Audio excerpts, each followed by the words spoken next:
A dear friend of mine commented on one of my videos. So if y'all follow me as a health expert, as somebody that loves to learn everything that I can about health and teach health, they're the components of health.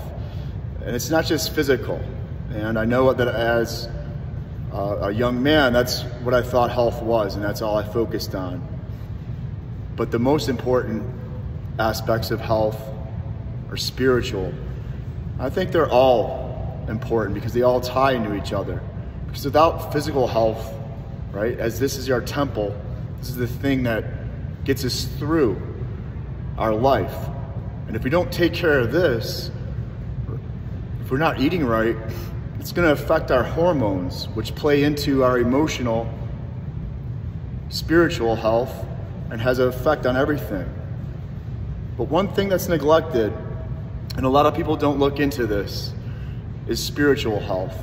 And what is spiritual health? To me, it's a belief that there's something that we can't understand, that there's something higher than us is the best way to, and I like the way Taoist philosophy explains it. Tao, T-A-O, basically meaning that which cannot be talked about, that which cannot be explained, that which we cannot wrap our heads around and cannot fathom. It's so far advanced.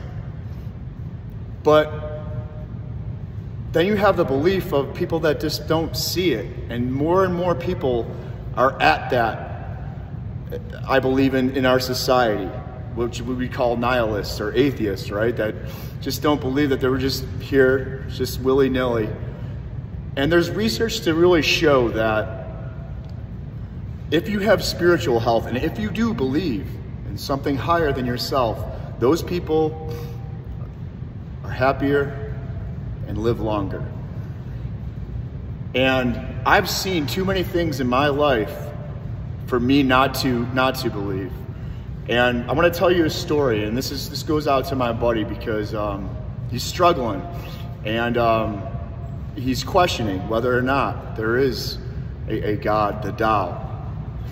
And this is what I teach my students too, is that when you're mindful, that's when you see it. That's when, and you see the Tao and that higher power come into your life through events and people.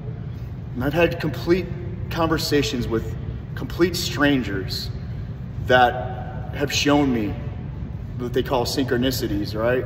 That people come into your life and they tell you, and that's basically God speaking through them, the Tao speaking through them. And so I was born with hyaline membrane disease. So my lungs weren't fully developed, and literally they told my parents that it would be a miracle if I survived. And my grandmother, who I was very, very close with, gave me a St. Christopher necklace. And if you don't know St. Christopher, it's a protection. And I ended up living, of course, here I am, right? And made it through. And that necklace followed me throughout my life. And it gave me good luck, up to the point where I was in my mid-20s. And when I was living in Miami, a close friend of ours was going through a very, very hard time. Very, very hard time. And I lent him my necklace, and I said, you know, this will help you get over this, but I want it back. And long story short, I never got it back. He fell off the face of the earth. I still don't know what happened to him to this day. Never saw my necklace again, never seen him again. And I fell into some hard times after that necklace left my hands. Some extremely hard times.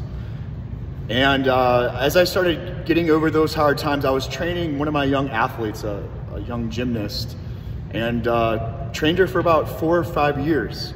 And for some reason that conversation came up.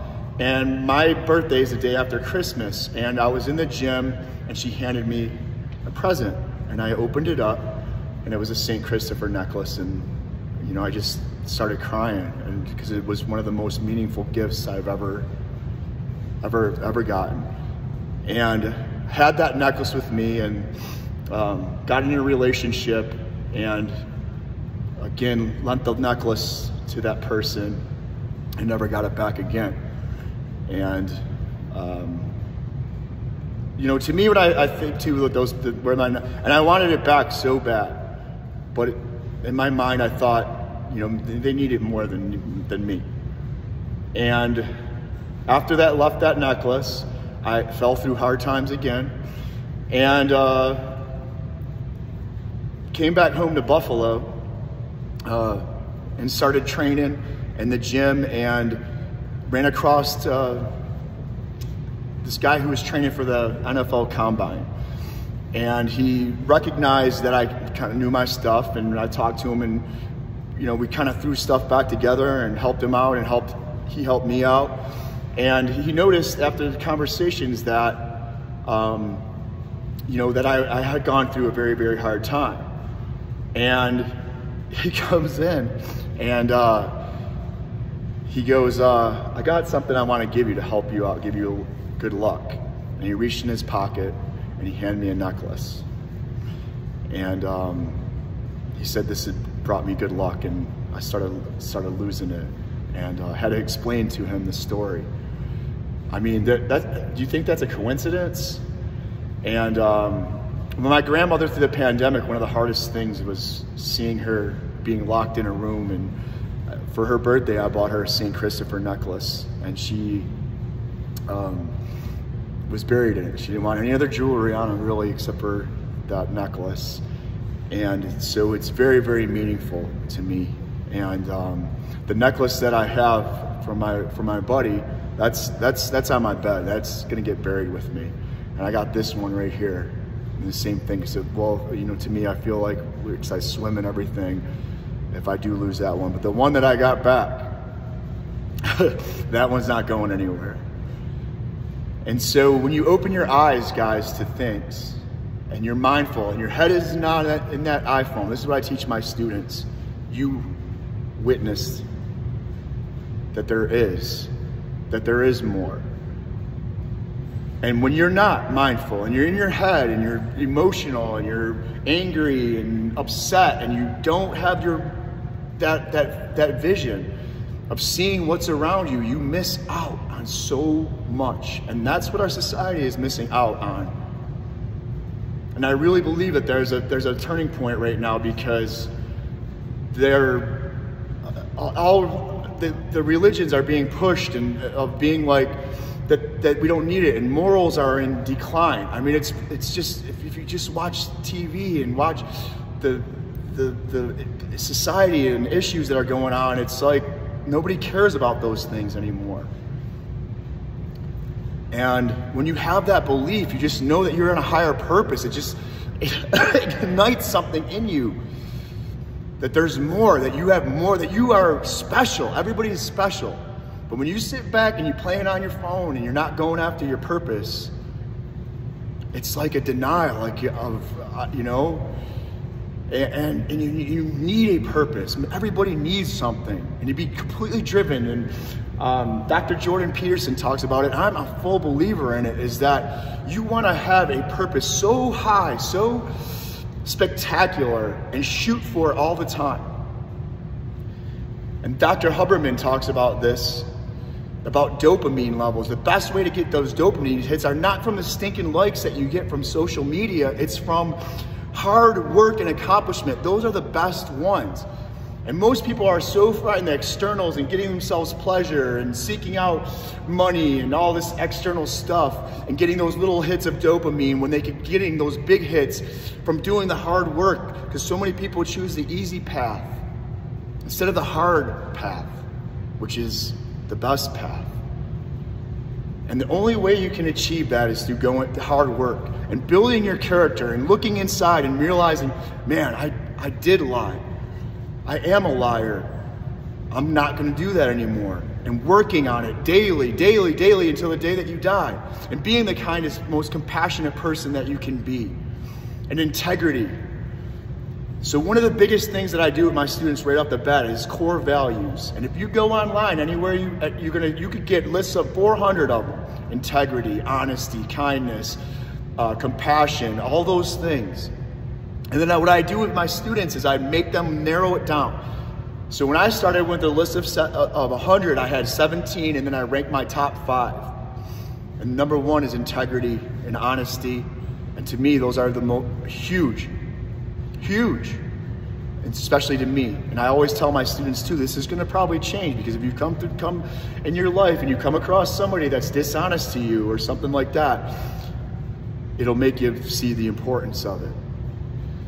And then you wanna lift those values up, and then with the people that you surround yourself with, do they have integrity? Are they honest? Are they loyal? And if they're not, I always believe in giving people a few chances. And I gave too many people in my life too many chances, and I realized that if they're not gonna do it in 2 times, I'm done with them. Find your core values and work on that. Work on your character, your spiritual health. And it's been a while since I've done one of these videos, but it's so important. Every day I read affirmations from the Stoicism and Buddha, and going to Mass and sitting in Mass and listening to the good word. It's good stuff. Most people just, they're too busy going on Facebook and Instagram and looking at the negativity. Most people would not care less about this video. What they will do is go on YouTube and find the most ridiculous negative crap out there, and that's what people, that's how it is these days. Negativity. And social media, if you don't know this, their algorithms are designed for negativity, because they know that's what keeps people on their platform for the longest time. And that's the truth. And there's so much research and people that have developed those algorithms that talk about it. That's what they're designed to do, to spit out all the negative stuff on you, to get you on your phone. Oh man, well this guy's a Trumpster, this guy's a Biden, and I hate women, I hate men, and all that stuff, and that's what gets them on there. And it's time to put our foot down and start standing up and being courageous, because too many people are silent about this stuff. And I hope this video resonates with you guys. Open up your mind. Have that belief, because it will take you to a whole nother level. So, and I just got the text from my buddy right now. I just reached out to him. Let's talk about synchronicity. Just got a text from him right now as I'm speaking to you. And if you want me to, I'll literally snap it, and then put it on there to see.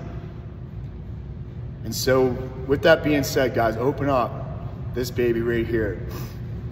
Another thing, I was walking down the hallway, and I had my necklace out, and one of my first graders walks by, first grade, and she pulls out her necklace, and she says, "Coach, I got one too."